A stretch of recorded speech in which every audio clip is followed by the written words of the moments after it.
आज हम लोग नया टॉपिक की शुरुआत करने वाले हैं। टॉपिक का नाम है लागत तथा आगम की धारणाएं। पाठ का नाम क्या है? लागत तथा आगम की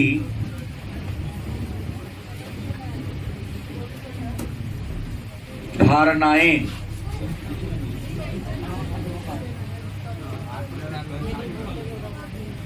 तो सबसे पहले जाने की लागत और आगम क्या है और लागत और आगम की धारणा से आप क्या समझते हैं।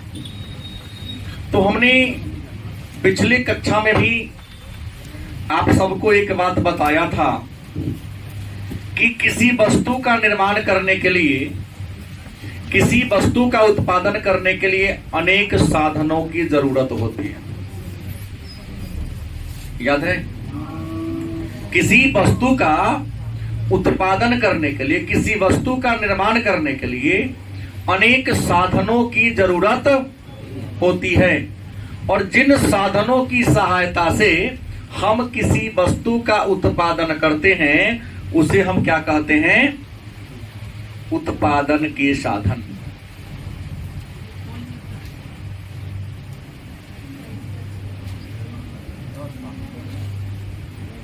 किताब खोल के पढ़िएगा तो ना बुझाएगा, पहले यहां बोर्ड को देखना है। नहीं, क्योंकि आप किताब को लाइन बाय लाइन पढ़ेंगे वो नहीं चलेगा। हम तो किसके बाद क्या होना चाहिए सो लेके चलता हूं, उसको आप घर पढ़ेंगे। उत्पाद, मेरे हाथ में जो ये पुस्तक है वो भारतीय भवन की पुस्तक है। इसके अनुसार चैप्टर संख्या 10 है। हमने कहा उत्पादन के साधन क्या है। तो किसी वस्तु का निर्माण करने के लिए, किसी वस्तु को बनाने के लिए जिन साधनों की हम सहयोग लेते हैं या जिन साधनों की सहायता से हम किसी वस्तु का निर्माण करते हैं, किसी वस्तु का उत्पादन करते हैं, उसे हम उत्पादन के साधन के नाम से। और हमने कहा कि उत्पादन के कितने साधन हैं? 5 साधन है। हमने चर्चा किया है क्लास में। उत्पादन के कितने साधन हैं? 5। नाम है भूमि, पूंजी, श्रम, साहस, संगठन। गलत कि सही? और एक बात तो तय है, जैसे हमसे आप लोग पढ़ते हैं तो इस ज्ञान के बदले में आप सब हमें हमारी पारिश्रमिक देते हैं, जिसे आप लोग फी कहते हैं। अगर आप फी नहीं देंगे तो हम भी नहीं पढ़ेंगे, क्योंकि हम इस पर निर्भर हैं। वैसे ही आप इन साधनों की सहायता से एक उद्यमी, एक उद्योगपति किसी वस्तु को निर्माण करने के लिए अनेक सारे साधनों का सहयोग लेता है। गलत कि सही? उन साधनों को हम भूमि, पूंजी, श्रम, साहस और संगठन में बांट देते हैं। तो उद्यमी क्या ले? भूमि पर कारखाना बैठा ले, पूंजी से कच्चा माल खरीद के चला ले। या पूंजी का ब्याज ना देगा तो कल से पूंजी देगा? नहीं देगा। तो उत्पादन के साधन मतलब किसी वस्तु का निर्माण करने के लिए जिन साधनों का हम सहयोग लेते हैं या जिन साधनों की सहायता से हम किसी वस्तु का निर्माण करते हैं उसे उत्पादन के साधन के नाम से। और हमने कहा कि उत्पादन के 5 साधन हैं और जब हम उत्पादन के किसी साधन का उपयोग करते हैं, यूज करते हैं, प्रयोग करते हैं, तो उन साधन का हमें पारिश्रमिक देना पड़ता है। नहीं देंगे तो एक बार जिसका यूज करेंगे दूसरी बार आपको मार्केट में सामान उपलब्ध नहीं हो पाएगा। गलत कि सही? और देखेंगे जो उद्यमी, जो उद्योगपति इन्हें सबके साथ खिलवाड़ करता है, धोखाधड़ी करता है, उसका कारखाना तो उस में बंद होना है। गलत कि सही? धोखा आप एक बार दोगे ना, 2 बार दोगे कि बार बार दोगे तो कारखाना बंद होगा। तो भूमि का पारिश्रमिक लगान, कर नहीं कहेंगे, क्या कहेंगे? भू राजस्व मन लगान। पूंजी का पारिश्रमिक ब्याज। कल के क्लास में भी हमने कहा था श्रम का मजदूरी, साहस का पुरस्कार और संगठन को लाभ मिलता है। तो एक प्रश्न हमें आ गया कि उत्पादन के साधन किसे कहते हैं? लगान कहते, कर नहीं लिखा रहेगा, भू राजस्व लगान होगा, नहीं तो आपके पुस्तक में भी लगान लिखा है। उत्पादन के साधन क्या है? क्या है? जिन साधनों की सहायता से हम किसी वस्तु का निर्माण करते उसे क्या कहते हैं? उत्पादन के प्रमुख साधन है भूमि, पूंजी, श्रम, साहस और संगठन। अब प्रश्न है, हम कोई वस्तु बनाते हैं तो उस वस्तु को बनाने में खर्च आता है या नहीं आता है? आता है। जैसे एक कुंभकार मिट्टी का बर्तन बनाता है, कहो कि मिट्टी तो फ्री में मिल जाता है, मिट्टी फ्री में मिल जाता है, लेकिन क्या मिट्टी फ्री में मिला, लेकिन मिट्टी के पात्र को बनाने पकाने में जो जलावन का प्रयोग करता है वो तो खरीद के लाता है वो। अब मिट्टी भी तो सभी प्रकार के मिट्टी से पात्र तो नहीं बनेगा ना, वो एक विशेष प्रकार की, अलग प्रकार की किस्म की मिट्टी होती है जो कहीं न कहीं से वो भी क्रय करके लाता है। तो प्रश्न है, एक और प्रश्न आता है मेरे सामने कि उत्पादन लागत क्या है? उत्पादन लागत क्या है? तो किसी वस्तु को निर्माण करने में हमें जितना खर्च होता है, गलत कि सही? किसी वस्तु को बनाने में एक उद्यमी को जो खर्च करना पड़ता है उसी खर्च को क्या कहते हैं? जैसे वस्तु बनाने के लिए हम भूमि का प्रयोग किए, पूंजी का प्रयोग किए, श्रम का, साहस, संगठन, सबको हम मजदूरी देके ना दिए, उन सबको जोड़ दीजिए तो क्या कहलाएगा? ऐसी को परिभाषा जोड़ लीजिए। क्या परिभाषा होगा? किसी वस्तु के निर्माण करने में हमें जितना व्यय करना पड़ता है, जितना खर्च करना पड़ता है, उन सारे खर्च को के योग को हम क्या कहते हैं? उत्पादन लागत के नाम से। दो प्रश्न समझ गए? उत्पादन के साधन से आप क्या समझते हैं और उत्पादन लागत क्या है? कोई दिक्कत? अब एक प्रश्न होगा, तो उत्पादक का उद्देश्य क्या होता है? उत्पादक का उद्देश्य क्या होता है? तो उत्पादक का उद्देश्य होता है लाभ अर्जित करना। उत्पादक का उद्देश्य क्या होगा? कोई है जो कहता है कि हम काम बिना लाभ के लिए करते हैं? एबनॉर्मल होगा, न तो दिखा शो कर रहा होगा। बिना लाभ का कोई काम, मैं पढ़ा इसलिए रहा हूं कि हमें आर्थिक लाभ मिल रहा है, आप इसलिए पढ़ रहे हैं क्योंकि आपको भी लाभ हो रहा है, ज्ञान रूपी लाभ हो रहा है, और यही ज्ञान आपको बाद में संसाधन का काम करेगा आपके लिए। क्या जी? तो उत्पादक का उद्देश्य क्या है? हाँ, लाभ कमाना। क्या है? लाभ कमाना। भाई तो लाभ बराबर क्या होगा? माने एक उद्यमी लाभ की स्थिति में कब होगा? तो लाभ की स्थिति में तब होगा उत्पादन व्यय क्या होगा? कम होगा, और आय क्या होगा? ज्यादा होगा। किसी वस्तु को उत्पादन करने में व्यय मतलब लागत कम लगेगा, और आय क्या होगा? आय ज्यादा हो, व्यय तो वो किस कंडीशन में होगा? लाभ की कंडीशन में होगा, लाभ की स्थिति में होगा। अगर इस बात को समझ गए तो ठीक है, नहीं तो एक बार और दोहराऊंगा, नहीं तो आगे बढ़ूंगा। बात तो आसान है, परमात्मा ने सबको बड़ा सुंदर सा मस्तिष्क दिया है, उसका प्रयोग कीजिए, और आसान शब्द है, समझ में आनी चाहिए। अब सवाल है लागत, एक नया टॉपिक आ रहा है, लागत या उत्पादन व्यय की धारणा। उत्पादन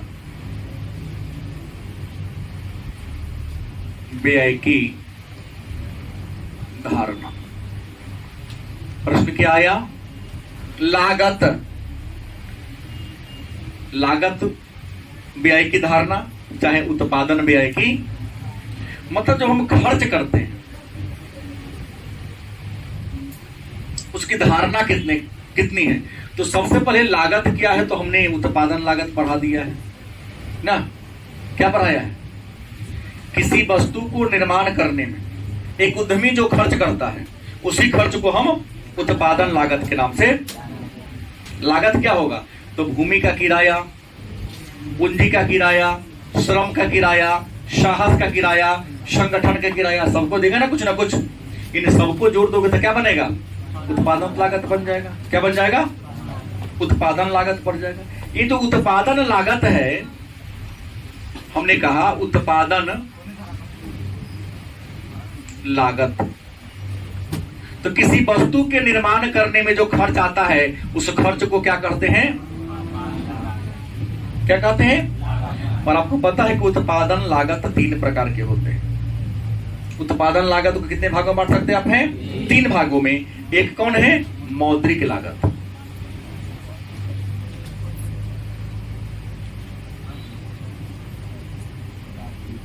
एक में क्या होगा? मौद्रिक लागत। दूसरा क्या है? वास्तविक लागत। और तीसरा क्या है? अवसर लागत।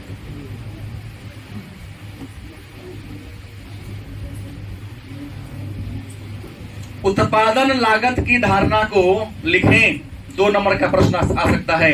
या उत्पादन लागत की कौन कौन सी धारणाएं हैं, तो आप क्या लिखोगे? उत्पादन लागत की 3 धारणाएं या निम्नलिखित धारणाएं हैं। नंबर 1 मौद्रिक लागत, नंबर 2 वास्तविक लागत, नंबर 3। इतना ही लिखना है चूंकि 2 अंक का प्रश्न है। अगर 5 नंबर में इसको चेंज कर दे कि उत्पादन लागत क्या है, इसके धारणाओं को स्पष्ट करें, तो पहले उत्पादन लागत का परिभाषा लिखना होगा, फिर तीनों को नाम करना होगा, 3 को डील करना पड़ेगा, जो मैं अभी बताने जा रहा हूं। प्रश्न है मौद्रिक लागत क्या है? तो उत्पादन के जिन साधनों के प्रयोग के बदले में हमें मुद्रा व्यय करना पड़ता है, क्या होगा? इसका परिभाषा ही ना होगा। उत्पादन के जिन साधनों के प्रयोग के लिए क्या करना पड़ेगा? मुद्रा व्यय करना पड़े। उत्पादन के कुछ ऐसे साधन हैं जिनका भी यूज करेंगे, प्रयोग करेंगे, तो उसके बदले में आपको रुपया देना पड़ेगा। तो उसको क्या कहेंगे? फिर 2 नंबर का एक प्रश्न आ सकता है कि मौद्रिक लागत क्या है। एक अलग प्रश्न बना सकता है, मौद्रिक लागत क्या है, या मौद्रिक लागत से आप आसान तो उत्तर है कि उत्पादन के जिन साधनों के प्रयोग के लिए उद्यमी को मुद्रा व्यय करना पड़ता है, क्या जी, क्या कहलाएगा? उत्पादन लागत कहते हैं और मौद्रिक लागत कहते हैं। और मौद्रिक लागत की 3 मदें हैं। मौद्रिक लागत की कितनी मद हैं? मौद्रिक लागत की 3 मदें हैं। पहला व्यक्त लागत, क्या है? व्यक्त लागत, नाम से ही इसका परिभाषा क्लियर हो जा रहा है। दूसरा अव्यक्त लागत, और तीसरा क्या है? सामान्य लाभ।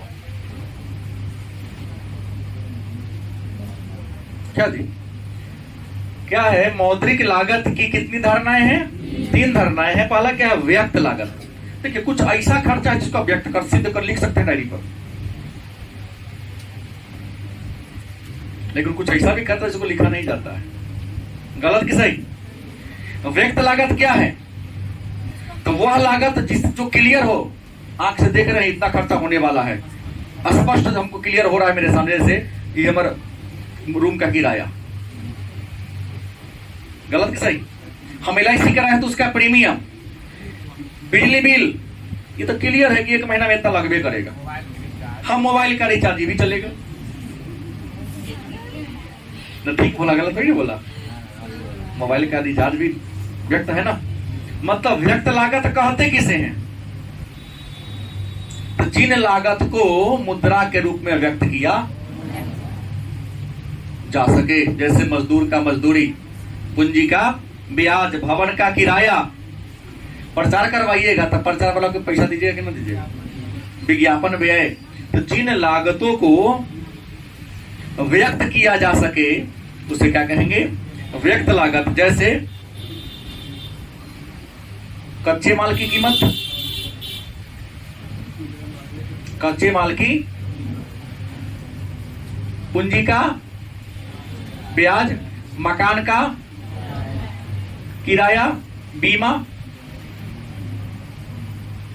बिजली बिल। गलत सही? मजदूरी, भाई श्रम की मजदूरी, आप समझो ना बात को। जिसे मुद्रा के रूप में क्या कर सकते हैं? व्यक्त कर सकते हैं, उसे हम क्या कहेंगे? मतलब एक उद्योगपति, एक उद्यमी रुपया के रूप में, मुद्रा के रूप में जो चुकाता है उसी को क्या कहते हैं? व्यक्त। उसको जो हो, अपना घर में खाए चाहे ना खाए, अपने बाल बच्चों का कपड़ा खरीदाए या ना खरीदाए, लेकिन वो खरीदना है। अपन पूंजी का ब्याज निकाले चाहे ना निकाले, लेकिन यदि किसी बैंक से कर्जा लिया है तो उसका ईएमआई उसको भरना ही पड़ेगा। उसके भरे बिना उसका काम चलने वाला नहीं, तो नोटिस आ जाएगा। 3-4 बार नहीं जमा करने पर मोटरसाइकिल उठे चल जाता है, ईएमआई पर यदि गाड़ी ली हो तो। अब क्या अव्यक्त लागत? कुछ ऐसे भी लागत होता है जिसे व्यक्त नहीं किया जाता है, मतलब दिखाया नहीं जाता है, प्रदर्शित नहीं किया जाता है। तो जिन लागत को व्यक्त न किया जा सके, दिखाया न जा सके या चुकाया न जा सके, मतलब एक शब्द में वह लागत जिसे चुकाया न जा सके। गलती की सही? क्या कहोगे? जैसे हम कारखाना खोले हैं, अपने बिल्डिंग है, बाहरी रहेगा तो भाई महीना पूर्ति देना पड़ेगा कि नहीं देना पड़ेगा? देना पड़ेगा। हम जिस ट्रक से कच्चा माल मंगा रहे हैं वो गाड़ी हमारी अपनी है। समझने की बात है, सब बात को लिखना बात नहीं, लेकिन समझ सकते हैं, क्लियर हो रहा है कि हमारा अपना ट्रक है, उसमें तेल ही भराना है, ट्रक वाला के भाड़ा नहीं देना है। गन्ना का मिल मेरा अपना है, 1,000 बीघा खेत गन्ना अपने कर दिए, भाई चीनी बेचियों के अपन निकालेंगे। लेकिन अगर किसी किसान से लेंगे तो गन्ना आज दिया है, आज का आज पैसा ले सकता है। अगर 1 सप्ताह 1 महीना रुक जा रहा है तो उसकी विशेष कृपा है। तो जिसे वह लागत जिसे चुकाया, लेबर काम कर रहे हैं उसका मजदूरी दे रहे हैं, और हम मालिक हैं तो हम यहाँ दिन में बैठेंगे तो हमारी मजदूरी होगी कि नहीं होगी? अगर हम किसी की कंपनी में काम करेंगे तो दिन भर में हजारों रुपया तो देगा कि ना देगा? 1000 क्यों देगा? काबिलियत ज्यादा है तो 5000 देगा कि 1000 रुपया क्यों देगा? क्योंकि पैसा काबिलियत का मिलता है, देह से नहीं मिलता है कि आप कितने काबिल हैं। गलत सही? इंडिया में एक से बढ़कर एक लेडी है, उनको 4.5 करोड़ रुपया पैकेज मिलता है, जो आईडीबीआई या कुछ का जो सीएमडी बनी है वो सब। कुछ लोग ऐसे हैं जो साल में 1 लाख रुपया भी नहीं कमाते, ऐसे तो खूब हैं। तो देश से पैसा नहीं मिलता, दिमाग से मिलता है। आप दिमाग का यूज कितना कर रहे हो? अब क्या सामान्य लाभ? किसी कारखाना को चलाने के लिए या किसी उद्योग को चलाने के लिए जो न्यूनतम आपको लाभ होता है, मैं नो लॉस नो प्रॉफिट, उसे क्या कहते हैं? सामान्य लाभ क्या है? जैसे आप किसी दुकान में कोई सामान खरीदने जाते हो, विद्यार्थी पेन खरीदने गया, लिंक ग्लाइसर का मूल्य भी कितना है? पेन का 8 रुपया। कितना है? 8 रुपया। बच्चे लोग कह रहे हैं मैं तो नहीं खरीदता हूं, ठीक है 8 रुपया। दूसरा दुकानदार आपसे 8 रुपया ले रहा है, लेकिन मान लो कि वह तुम्हारे मित्र का दुकान हो, क्या मित्र 5 रुपए में दे देगा? 6 रुपए में दे देगा? उतना रुपया जरूर लेगा जितना उसको खरीद पड़ा है। खरीद दाम से, क्रय मूल्य से कम में न देगा, क्योंकि दुकान को बनाए रखना है। तो इसके लिए जरूरी क्या है कि जितना में वो खरीदा है उससे कम में देगा तक घाटा में रहेगा, और उतना ही में देगा तो नो लॉस नो प्रॉफिट, पूंजी का पूंजी बना रहेगा।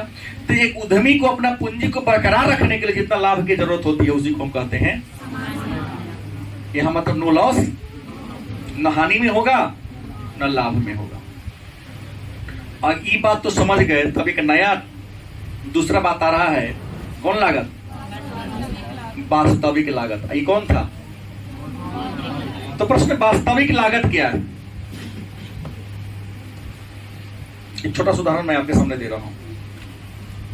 अच्छा, हम जब पढ़ाते तो कभी कभी हमको भी निराशा लगता है, और खाने लगता हूँ, कभी नींद आने लगता है, थकान हो जाता है, इतना बेकार बोर हो जाते हैं हर दिन इस काम को करते करते। उम्मीद है आप लोगों को भी ऐसा फील होता होगा कभी कभी। कौन बोली? अवंतिका। हमेशा नहीं, लेकिन कभी कभी। सामने दोबारा बुला रहा हूं, कई लोग तो दबाव में आते हैं, बड़े स्ट्रेस में जीते हैं, इमामुद्दीन जैसे।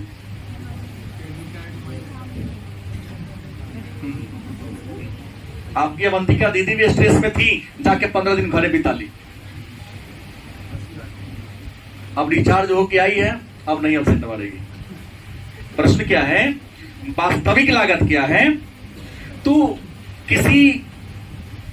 कोई मजदूर किसी कारखाना में काम कर रहा है, तो काम करते समय उसे बड़ी कष्ट उठाना पड़ता है। सब लोग को लगता हो कि सर को कहाँ मेहनत है, कुछ नहीं, सीधे बोलते देते हैं, लेकिन बोलने में क्या क्षति होता है ये आपको एहसास तब होगा जब इतना के खड़ा होकर बोलोगे। खड़ा हुए हुए पैर कितना शाम को फूल जाता है वो केवल मैं जानता हूं, तो ढका हुआ जो आपको दिखाई नहीं दे रहा है। झगड़ा करने में भी मुंह दुखाता है, सही बात बोली है। तो वास्तविक लागत क्या है? एक श्रमिक जब काम करता है तो उसे बहुत कष्ट होता है, कई बार परेशानी होती है, कई बार काम करते करते नीरस हो जाता है। उस निरसता को उसकी वास्तविक लागत कहते हैं। क्या कहते हैं? वास्तविक लागत कहते हैं। और उसी निरसता के कारण आप उसको क्या देते हैं? मजदूरी देते हैं। अगर वह नहीं होगा तो मजदूरी आप उसको दीजिएगा। निरसता उसको ना लगे तो उसको पेमेंट दीजिए, पैसा मिलेगा तो उसको कोई थका नहीं, सब नहीं होगी। बात नहीं समझ में आई? आप यहाँ आ रहे हो, थकान हो, क्या धूप लगता है खूब रोड पर, तो सोचते हैं कि कल नहीं आएंगे, लेकिन आज आए हैं, पढ़ाई समझ में आ गया, मजा आ गया। आपकी सारी निरसता क्या हो गई? क्योंकि आपकी मजदूरी, आपका ज्ञान है, छात्र की मजदूरी। तो वास्तविक लागत क्या है? तो वास्तविक लागत है कि जब श्रमिक काम करता है, या जब विद्यार्थी आप है तो विद्यार्थी आप पढ़ते हैं, तो पढ़ते समय आपको कई बार कष्ट होता है, परेशानी होता है, पढ़ते पढ़ते निराशा का भी अनुभव होता है, लगना बेकार पढ़ाई जो बनाया होगा ना, पकड़ा जाता, इतना बांध के मारते हैं उसको। जब पढ़ाई के प्रति रुचि घट जाती है, कुछ लड़का बहुत खुश हो रहा है कि सर जी मेरे पक्ष में बोल रहे हैं, जिसने शिक्षा को बनाया हो, काश मिल जाता। क्या पुरुषोत्तम?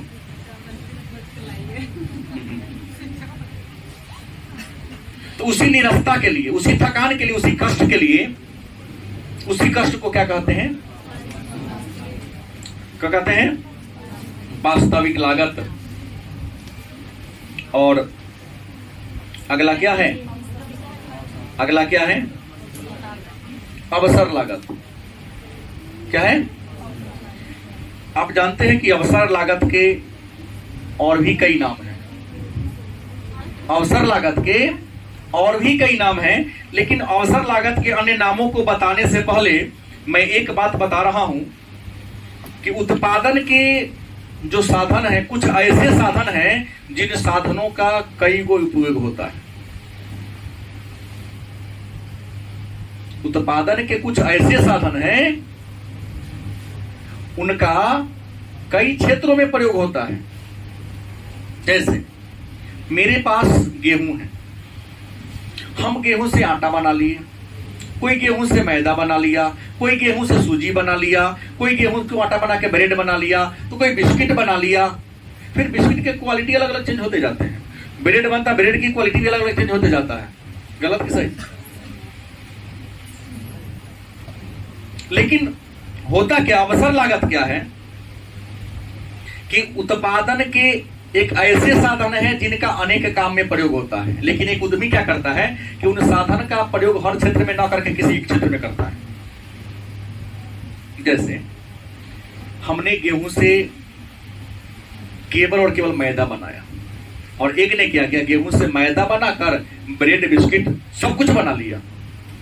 तो हमने केवल क्या बनाया, मैदा बनाया, और दूसरा ने क्या किया, तो हमने केवल मैदा बनाया, तो ब्रेड बनाने से बिस्किट बनाने से वंचित तो रह गए ना, कि ना रह गए।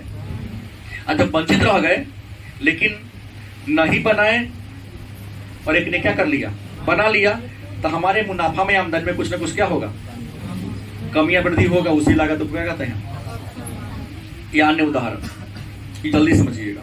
अवसर लागत, हमने कहा कि उत्पादन के साधन का अनेक प्रयोग हो सकता है।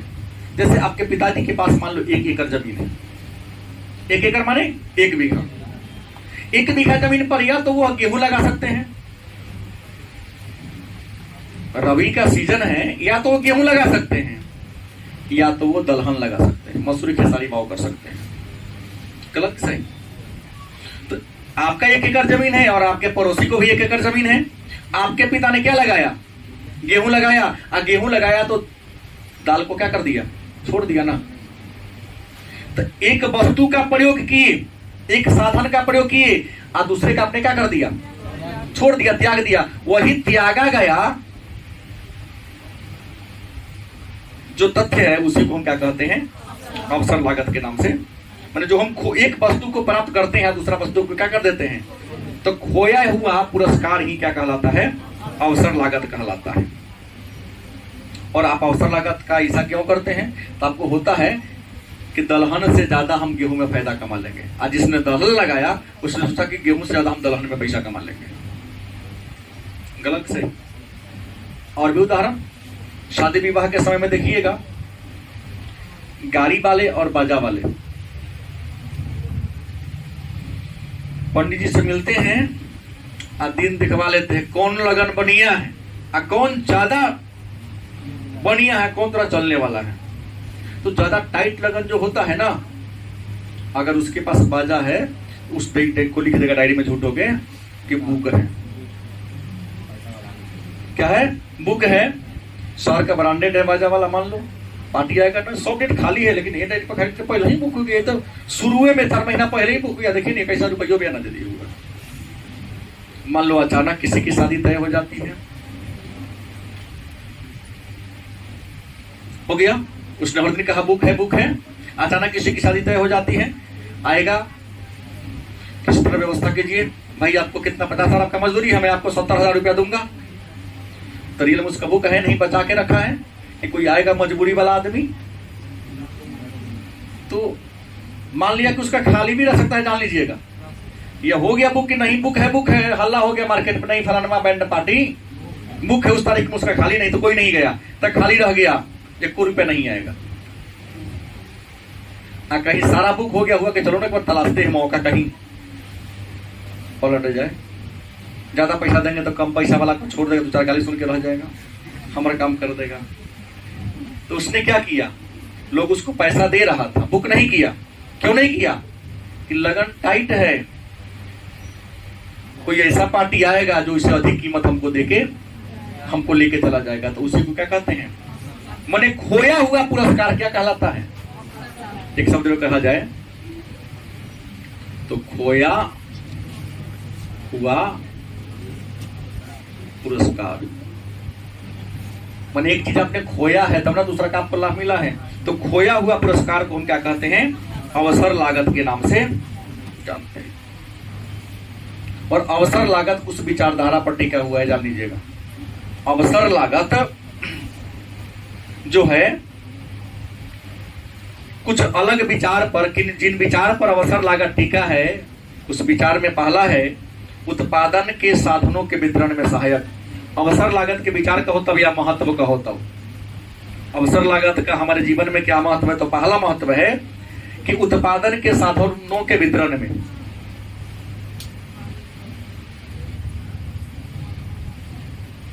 उत्पादन के साधन के वितरण में, बंटवारा करने में। याद रखिएगा, उत्पादन के कुछ साधन हैं, उसको बंटवारा करने में अवसर लागत का लाभ होता है। क्योंकि चौराहे पर जो मजदूर खड़ा होता है वो यह सोचकर 10 रुपया मजदूरी नहीं तोड़ता है कि कोनो मजबूरी वाला आएगा तो हमको 100 रुपया बेची देके जाएगा। चौराहे पर खड़ा ठेला वाला, रिक्शा वाला, अगर मान लो उसके मजदूरी है खास दूरी का 50 रुपया, और कोई उसको 45 दे रहा नहीं जाएगा, क्यों? हो सकता है कहीं दूसरा रहेगा तो हमको 55 रुपया दे देगा। तो उत्पादन के साधनों का क्या क्या करेगा, वितरण का में महत्व है। दूसरा, लागत में परिवर्तन की व्याख्या करता है।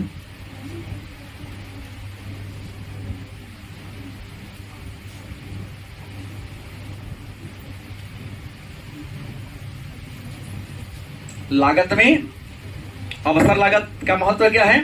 लागत में परिवर्तन की व्याख्या करता है कि लागत बदल काहे रहा है।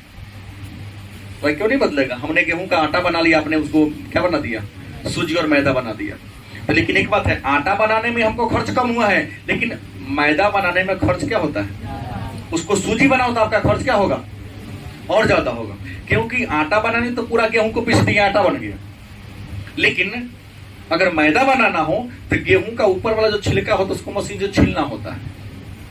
क्या करना होता है? वो छीलना होता है, और छीलने के बाद तब पिसुआ, तब मैदा बनेगा। वो ऊपर का रेशा हटा दिया उसमें से, इसलिए वहां लस्सेदार हो जाता है। और सूजी बनाना हो तो ऊपर में से दोबारा छिलका, छिला हुआ को फिर छिलता है, और तब जाकर उसको कटिंग मशीन से कटता है। एकदम बीच वाला दाना को लेता है। बनता सब गेहूं का ही है, लेकिन बनाने की तकनीक क्या है? तो भाई बनाने में जैसे खर्च बढ़ेगा, कीमत भी तो बढ़ाएगा ना वो। इसलिए आटा का कीमत 30 रुपया है, तो देखिएगा मैदा का 35 रुपया होगा। मान लो उदाहरण दे रहा हूं, तो सूजी 40 रुपये जरूर होगा। जिसको बनाने में खर्च कम है तो उसका कीमत भी कम है, बनाने में लागत ज्यादा आ रही है तो उसका कीमत ज्यादा हो रहा है। जैसे जैसे लागत बढ़ती जाती है, कीमत क्या होती है? लागत जैसे जैसे घटती जाती है, कीमत क्या होता है? तो देखते हैं कि कभी 20 रुपए किलो घिउरा मिलता है तो कभी 20 में 2 किलो 3 किलो दे देता है। क्योंकि लागत, इस सब किसका मुद्दा है? लागत का।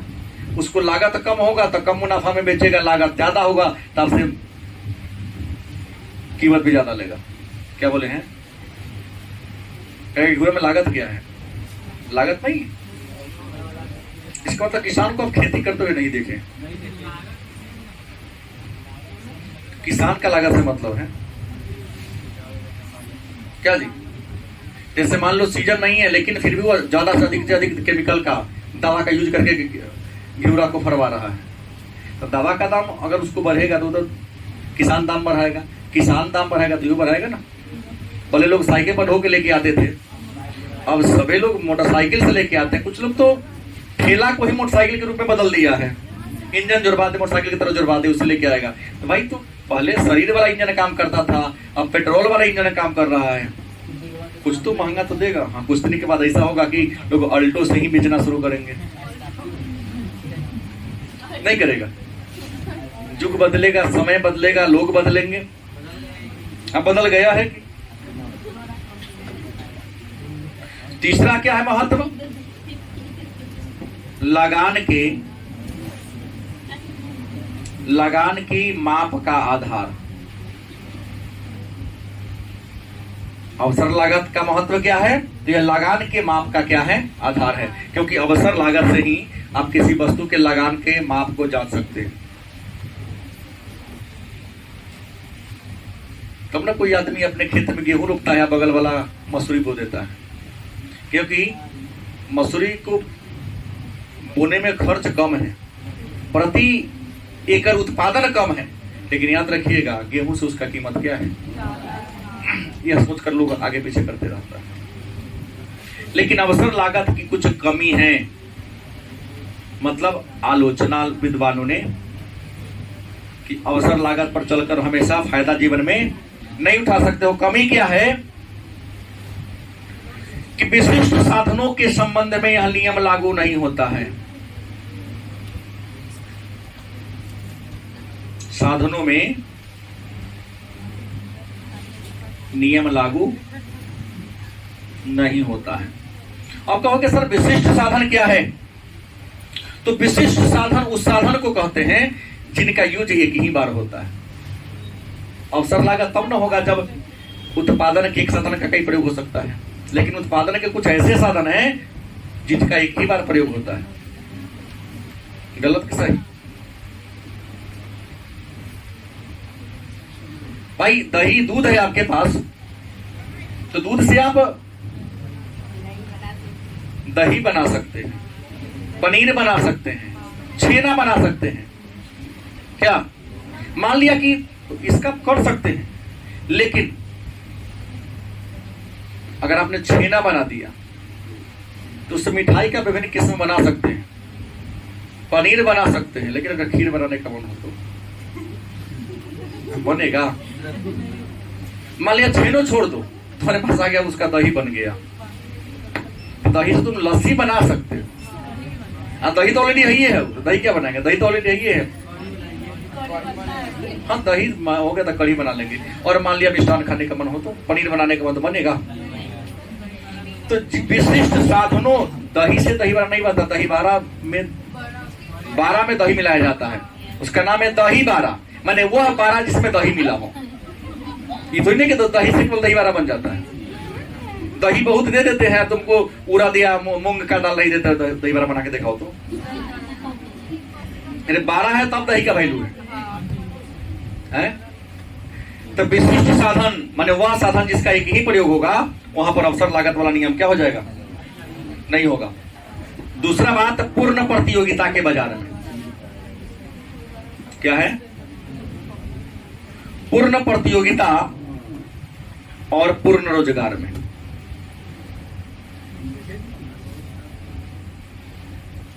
हम बताएंगे पूर्ण प्रतियोगिता बाजार के बारे में, बताएंगे कि प्रतियोगिता के आधार पर बाजार 3 प्रकार के होते हैं।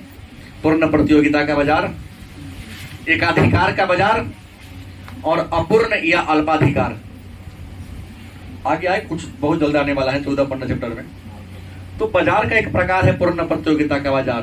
पूर्ण प्रतियोगिता के बाजार उस बाजार को कहते हैं जिस बाजार में किसी वस्तु के, एक ही प्रकार के वस्तु के अनेक सारे उत्पादक होते हैं, वस्तुएं समरूप होती है और कीमत भी लगभग सन्निकट होता है, रंग रूप आकार प्रकार में समानताएं होती है। नहीं, कोई एक्सेल लिख देगा तो एक्सेल में स्पेलिंग मिस्टेक कर देगा, वही लिख देगा। कोचिंग है ना, जैसे मेरा कोचिंग, इसी में कोई न्यू जोड़ देगा जो खोल सकता, कोई दिक्कत नहीं है। लड़का नया लड़का कंफ्यूज हो जाएगा है? अंग्रेजी में खूब चलता है ना, हम मनीष खोलेगा, इसके गांव में तो कहीं खोल ही दिया है, तुम्हारे गांव के अगल बगल में इसी नाम से है ना, यही पर गया जो खोला है। 4-5 इस जिला में, 5-6 इस नाम से खुल रहा है, यही का बना हुआ है। हाँ। तो पूर्ण प्रतियोगिता में यह नियम लागू नहीं होगा, क्योंकि वह पूर्ण है, परफेक्ट है। तो जैसा तू बनाओगे वैसा काम भी बनाएंगे, तो यहाँ पर नियम लागू नहीं होगा, क्योंकि एक आदमी दूसरा काम करेगा, दूसरा आदमी दूसरा काम करेगा तब ना। और जहां पर पूर्ण रोजगार, सब आदमी काम में लगा हुआ है, वहां कहे अवसर त्यागेगा। तुम्हारे पास पैसा है, काम करोगे तो पैसा मिलेगा, तो हम भी अवसर क्यों त्यागे? तुम स्कॉर्पियो से चलेगे तो हम भी स्कॉर्पियो से चलेंगे। इसके अलावा एक और बात है यहां पर न लागे होने के, समरूप इकाई का अभाव।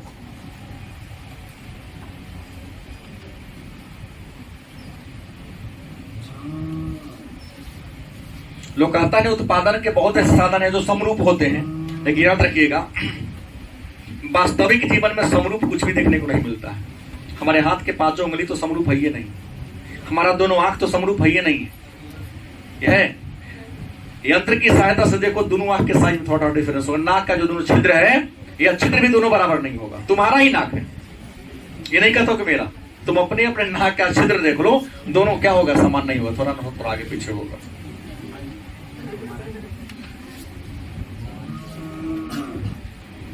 ठीक है। इसके अलावे है उत्पादन लागत की अन्य धारणाएं। उत्पादन लागत की अन्य धारणाएं, माने उत्पादन लागत की कुछ और भी धारणाएं हैं, और भी विचारधाराएं हैं। पहला है कुल उत्पादन लागत। पहला क्या है? कुल उत्पादन लागत। इसे अंग्रेजी में कहते हैं, अंग्रेजी में क्या कहोगे? टोटल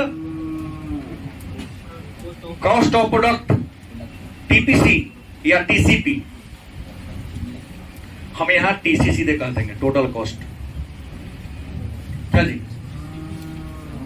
कुल लागत, लेकिन लागत किसका? उत्पादन का ना होता है। इसे क्या कह देंगे? टीसी, टोटल कॉस्ट, कुल उत्पादन। तो प्रश्न है, कुल उत्पादन क्या है? क्या है? लागत क्या है? तो हम किसी वस्तु की जितनी मात्रा का उत्पादन करते, निर्माण करते हैं, हम कोई वस्तु बना रहे हैं, तो वस्तु को बनाने में भूमि पर, श्रम पर, पूंजी पर, देखिए नहीं, भूमि पर, श्रम पर, पूंजी पर, साहस सब पर खर्चा होगा। उन सब खर्चा को क्या कर दो आप, तो क्या कहलाएगा? किसी वस्तु को निर्माण करने में हम जिन साधनों का प्रयोग करते हैं, उन सभी साधन पर जो हम खर्च करते हैं, सबको क्या कर दे? उन सबके जोड़ को क्या कहेंगे?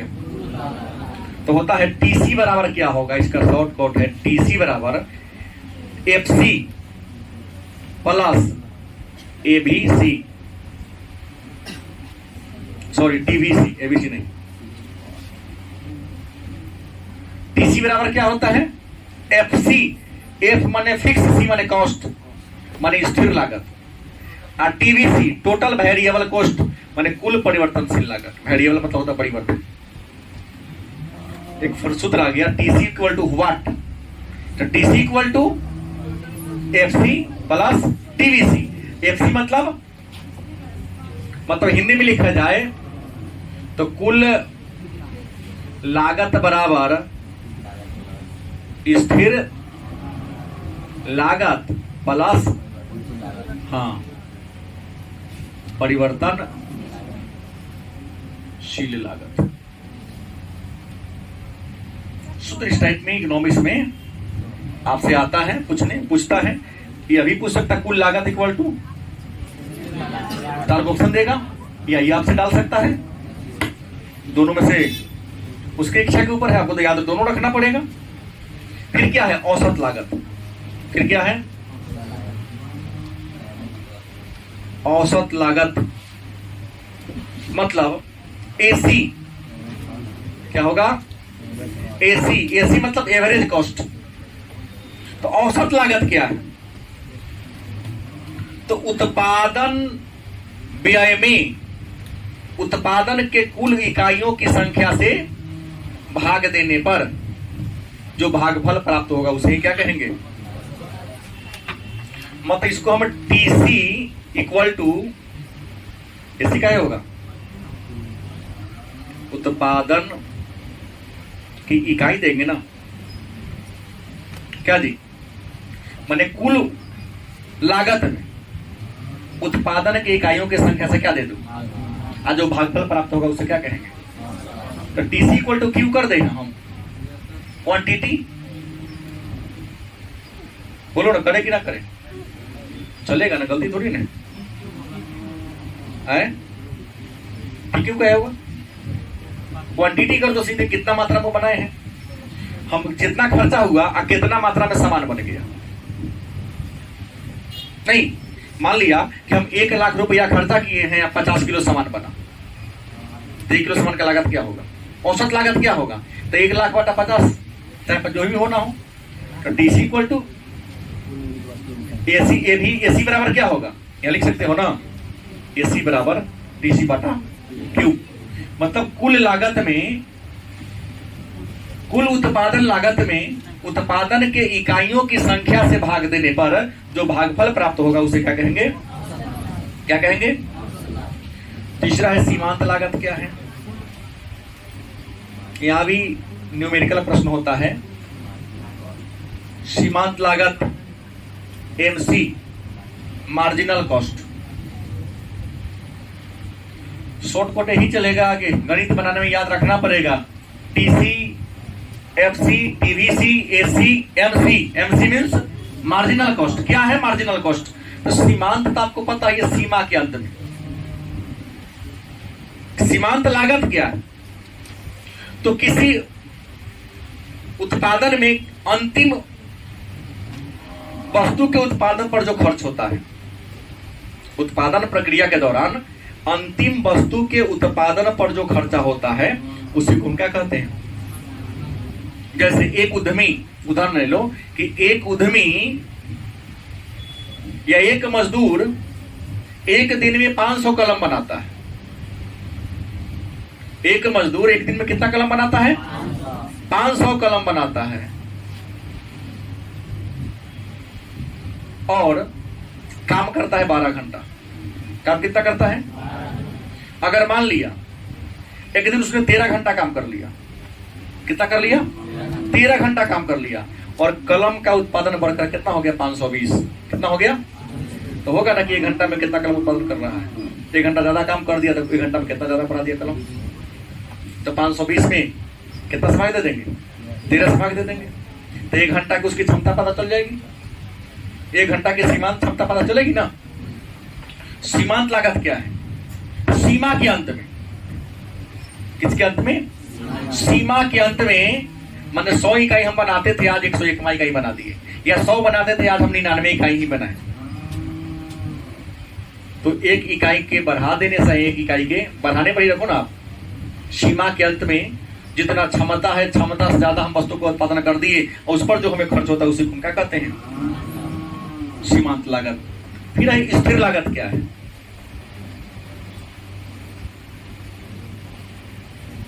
मतलब एफसी। क्या है स्थिर लागत? तो हमने पहले ही कहा कि उत्पादन के साधन को कल के क्लास में कहा था 2 प्रकार होता है कि स्थिर लागत, एक परिवर्तनशील लागत। तो उत्पादन के कुछ ऐसे साधन हैं ना जो स्थिर होते हैं, जैसे भवन, मशीन। गलत कि सही? उत्पादन के कुछ साधन हैं जो क्या होते हैं? भवन स्थिर है, बना सकते हैं क्या 2-4 दिन में। मशीन क्या है? स्थिर है। तो भवन पर जो खर्चा करते हैं, मशीन पर जो खर्चा आपका होता है, उस लागत को क्या कहेंगे? उत्पादन के स्थिर साधन पर उद्यमी का जो खर्च होता है उसे क्या कहेंगे? जैसे भूमि, भवन और मशीनरी। श्रमिक नहीं घटा बना सकते आप, परिवर्तनशील है। भवन परिवर्तनशील नहीं है। अब डेली बेस पर हम काम कराए, आएगा तो उसका पेमेंट देंगे, ना आएगा तो पेमेंट नहीं देंगे। किसी भी कारखाना में 2 प्रकार के लेबर होते हैं। जैसे यहाँ रिया चीनी मिल है, 2 प्रकार के, एक मौसमी होते हैं, एक 12मासी होते हैं। 12मासी को 12 महीना वेतन देना होता है, मौसमी को केवल 2-3 महीना वेतन देना होता है। तो पूंजी, श्रमिक, कच्चा माल परिवर्तनशील साधन है, लेकिन मशीन और भवन तो स्थिर साधन पर जो खर्च होता है उसे हम स्थिर लागत कहेंगे। और दूसरा कौन है? 5वां परिवर्तनशील लागत। क्या होगा? VC, variable cost.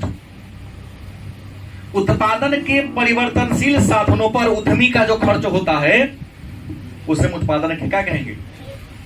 Variable cost. जैसे पूंजी, भाई हमारा भी कारोबार बंद है तो हमारे पैसा है बैंक वाला के, हम ये भाई मैंने कुछ लौटा देंगे। तो लौटा देंगे तो कुछ ब्याज कम लगेगा ना, कि उतने लगेगा।